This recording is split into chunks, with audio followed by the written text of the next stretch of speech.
Muy buenos días, chicos. Hoy vamos a tener la última clase del semestre.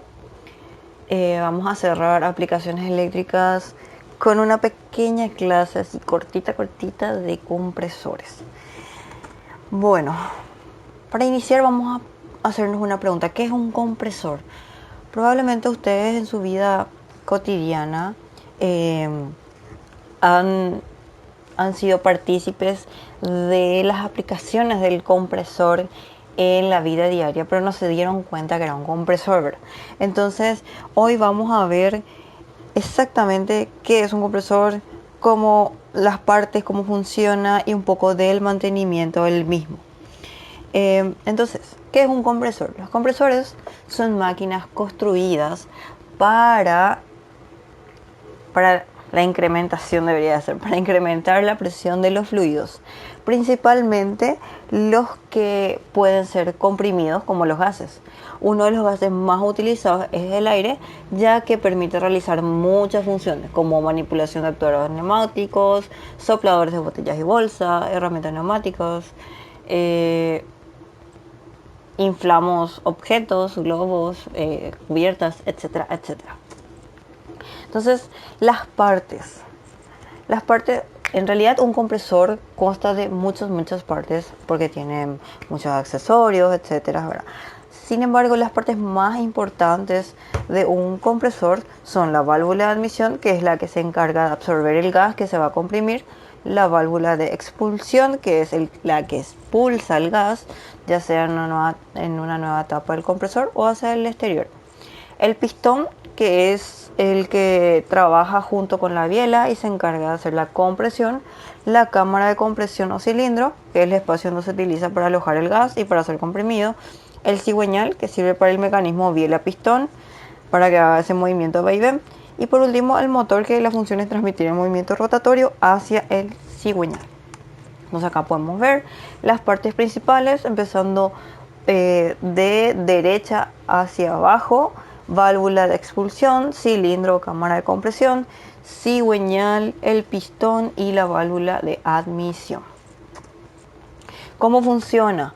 Bueno, el principio de funcionamiento de un compresor es bastante sencillo, ya que se basa en el movimiento de vaivén hacia atrás y hacia adelante de un pistón, aunque cabe recalcar que entender el funcionamiento de un compresor completo es bastante más complicado, ya que incorpora componentes como sensores, válvulas para otras operaciones, sistemas de lubricación, silenciadores, amortiguadores, etc. Un sinfín de accesorios para que pueda funcionar en óptimas condiciones esta máquina tan útil.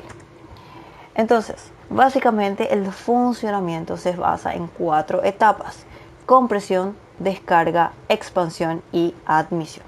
Y esto es un ciclo infinito desde que yo prendo el compresor hasta que lo apago. Entonces podemos ver aquí en esta imagen, en este GIF, las 4 etapas de este compresor: la descarga, la compresión, la admisión y la expansión. En la etapa de la compresión, esto inicia cuando las válvulas de admisión y expulsión están cerradas y la carrera de pistón va hacia arriba para disminuir el volumen de la compresión. Y así se comprime el gas. Es decir, es como si fuera que yo estoy apretando algo para que el gas se achique, ¿verdad? Esta etapa es la primera en ejecutarse porque existe la posibilidad de que algún gas esté atrapado antes de iniciar el funcionamiento y así pueda ser expulsado antes de absorber el material a trabajar. En la descarga, cuando el gas de la cámara de compresión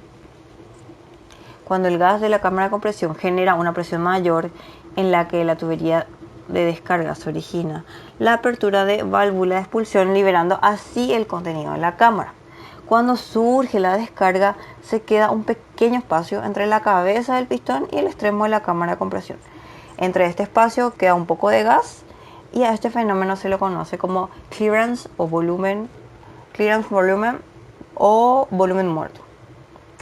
Después tenemos la expansión. Conforme el cilindro va retrocediendo, el volumen muerto se va expandiendo y por ende la presión disminuye y se origina el siguiente paso.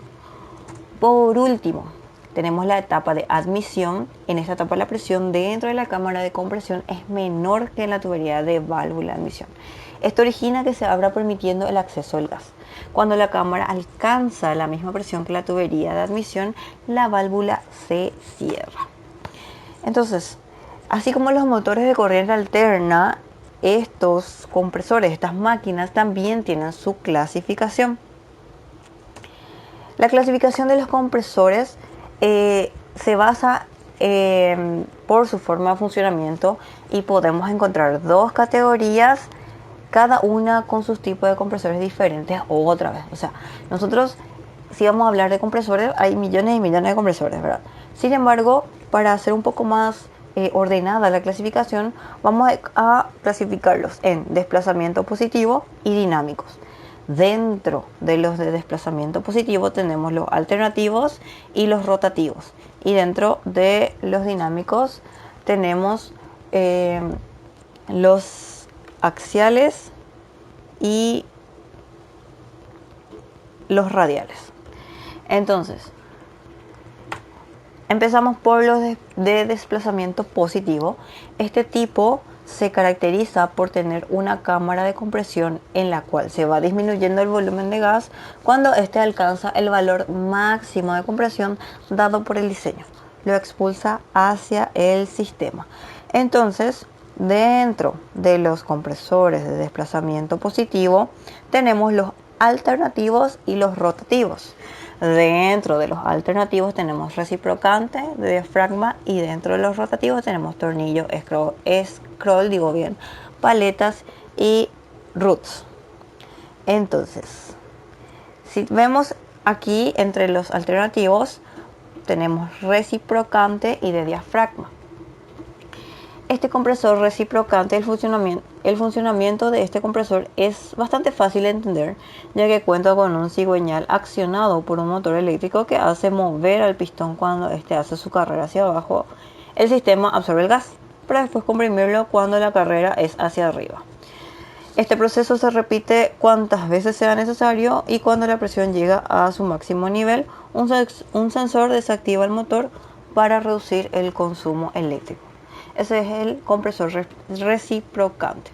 Después, el de diafragma se caracteriza porque el aire no está en contacto con las piezas mecánicas del compresor, ya que cuenta con un diafragma donde el aire se concentra. El método de compresión se hace a través de un pistón que empuja al diafragma para que éste saque a presión el aire concentrado. Después tenemos los compresores rotativos. Estos se caracterizan por tener un sistema de compresión rotatorio y continuo. Dentro de este tipo podemos encontrar los de tornillo, los tipo scroll, de paletas y de roots o lóbulos. Entonces, este compresor de tornillo, su funcionamiento se basa en el giro de dos tornillos helicoidales, uno macho y el otro hembra, que giran en conjunto para ir arrastrando los gases dentro de los huecos que se forman a lo largo de los tornillos. Estos huecos se van haciendo más pequeños conforme avanza el gas para ejercer una fuerza mayor, y así poder ser comprimido. Después tenemos los tipos scroll. El funcionamiento de este compresor se basa en el movimiento orbital de dos rotores en forma de una espiral, uno fijo y el otro móvil, que está colocado con 180 grados de fase. Después tenemos el de paletas. Este tipo de compresor tiene un rotor interno que está colocado de manera excéntrica al eje del motor. Se coloca en un lado del círculo y no en el centro. Y como su nombre lo indica, en su interior tiene unas palas integradas al rotor que al momento de girar ejercen una presión en el aire sobre los huecos generados por su construcción. Y por último tenemos los compresores roots o de lóbulos. Este compresor se caracteriza por tener dos rotores conectados por un juego de engranes para girar al mismo tiempo pero en sentidos opuestos, para así lograr impulsar el aire a una mayor presión que la inicial. Después tenemos los compresores dinámicos o turbocompresores. Este tipo se caracteriza por tener una cámara de compresión en los compresores. Este tipo se caracteriza por tener una cámara de compresión. Se utilizan como principio de funcionamiento la aceleración molecular para comprimir el gas. Este es aspirado por un impulsor que lo acelera para después mandarlo a un anillo difusor que tiene el gas y genera una presión, digo, valga la redundancia, en el gas para después ser liberado hacia el exterior. Estos compresores son utilizados para grandes caudales y podemos encontrar dos tipos de compresores: los centrífugos axiales y los radiales. Entonces, si hablamos de compresor dinámico centrífugo axial, el funcionamiento de este tipo es prácticamente similar al de un ventilador, ya que gira una turbina para aspirar aire y genera una mayor presión en su salida. Este flujo se genera en dirección axial, o mejor dicho, perpendicular al eje de rotación.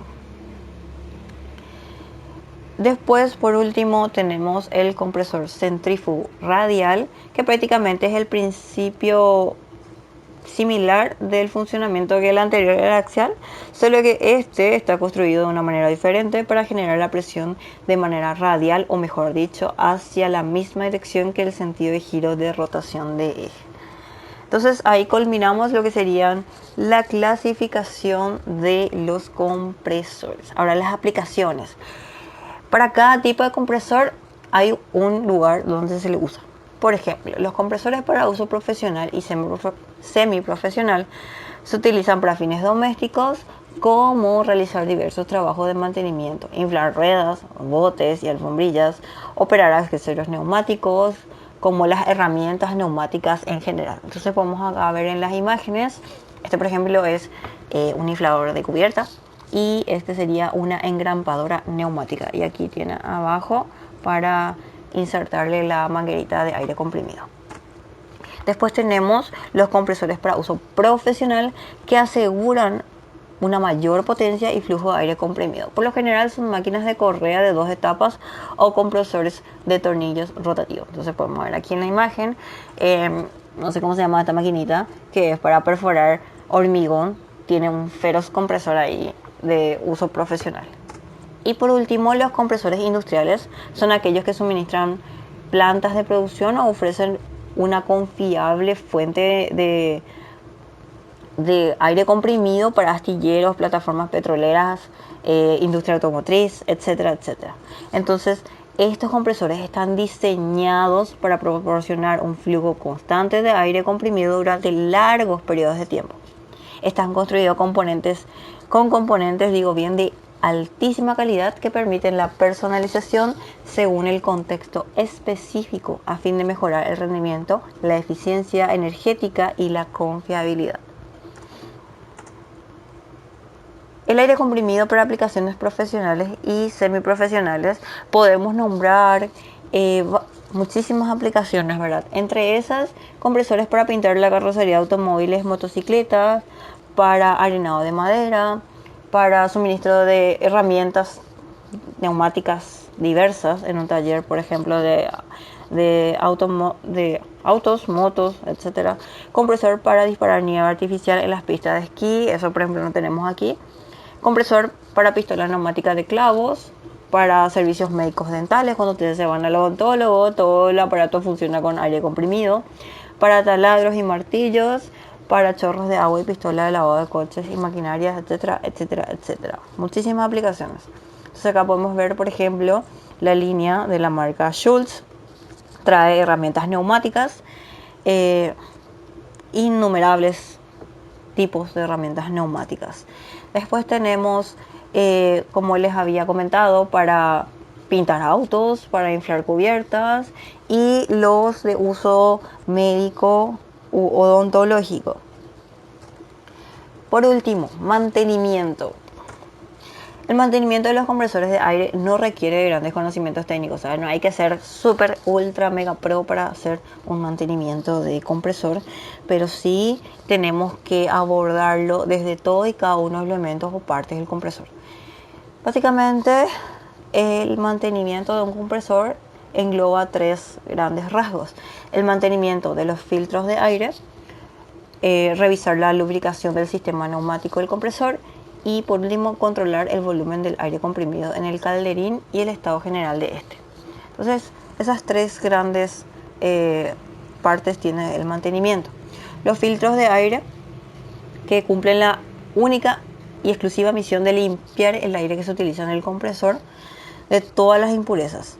En definitiva, este elemento es el que permite alargar la vida útil del compresor, ya que estas impurezas afectan al separador, al aceite y al propio recipiente. Indirectamente, el buen estado de los filtros de aire del compresor ahorra energía de funcionamiento de él. Entonces, ¿cada cuánto tiempo yo tengo que cambiar el filtro de aire? El tiempo de utilidad eficiente de un filtro de aire de compresor ronda las 2000 horas de actividad de media. El tiempo exacto dependerá del fabricante y de las condiciones de uso del compresor. Entonces, por eso siempre nosotros tenemos que revisar qué es lo que dice el fabricante, cada cuánto yo tengo que hacer el cambio del filtro de aire según la recomendación de los mismos. Después tenemos la lubricación, que hay que revisar, ¿verdad? El aceite que hay en el interior del compresor, en la mayoría de los modelos en un cubículo independiente, o sea, tiene una pequeña camarita aparte, cumple una doble función: sella el sistema mecánico del compresor y lubrica sus mecanismos. Los componentes móviles de los compresores de aire friccionan entre sí y con el resto de sus elementos. Si queremos tener el compresor de aire en un estado óptimo para su uso, hay que revisar siempre, no siempre, pero sí periódicamente, el nivel de aceite con regularidad. En este sentido, hay dos factores claves: cuánto aceite necesita el compresor y qué tipo de aceite se emplea. Datos que debe proveerse por el fabricante. Por último, el volumen del aire comprimido en el calderín. El compresor del aire comprimido basa su funcionamiento en su capacidad para almacenar y someter a presión el gas que contiene. Mantener el nivel de aire comprimido que hay en el calderín, que es el recipiente ahí donde está el aire comprimido, evitará accidentes, por lo general explosiones o abombamiento del calderín a causa de golpes o impactos sobre el aparato. De repente se le cae algo pesado, qué sé yo, todo puede pasar. Para evitar que se den impactos o explosiones a causa de la condensación del aire en el calderín, es idóneo hacer una purga periódicamente para que todo el aire salga. Entonces, para culminar, vamos a ver 5 pasos para el mantenimiento del compresor. El primer paso: ¿con cuánta frecuencia hay que cambiar el aceite? Entonces ya vimos nosotros que el nivel del aceite del compresor es un elemento crítico para el buen funcionamiento. Entonces hay que revisar de manera manual las instrucciones. Hay que, revisar el manual de instrucciones del compresor y comprobar si ha llegado a las horas de uso recomendadas por el cambio de aceite. El segundo paso: cambio de aceite 1. Extraer el aceite sucio del compresor. Hay que quitar el tapón de aceite, aflojar la boquilla de descarga y dejar que el aceite sucio sea expulsado del recipiente. Nuestra recomendación es recogerlo sobre un recipiente adecuado y llevarlo a un punto de reciclaje de aceite. Tercer paso: cambio de aceite 2. Rellenar el compresor con aceite nuevo. Hay que cerrar la válvula de descarga y proceder al llenado del compresor hasta que el nivel indique que ya está en un nivel óptimo, valga la redundancia, y volvemos a colocar el tapón. Podemos utilizar un embudo como ayuda. Cuarto paso: comprobación de los filtros. El compresor en la zona de aspiración tiene un filtro, como hemos visto. Hay que limpiarlo de forma regular y generalmente después de cada uso, como los aspiradores, pero si es un compresor industrial no vas a estar limpiando toda la hora, ¿verdad? En caso de que esté desgastado o haya cubierto la vida útil recomendada por el fabricante, hay que proceder al cambio del mismo, uno nuevo, no hay que reciclar. Y por último, descargar la condensación del calderín. El aire está formado por agua que ante la presión forma condensación. La humedad es un corrosivo muy potente que podemos evitar purgando el calderín a través de la válvula que se encuentra en la parte inferior del mismo. Los compresores que utilizan diafragma son más sencillos de mantener. Solo hay que limpiar el filtro tipo esponja que montan y purgar el agua o la condensación. Entonces, con esto terminamos nuestra materia de aplicaciones eléctricas. Muchísimas gracias por haberme acompañado durante este tiempo. Nos vemos el próximo semestre. Chao.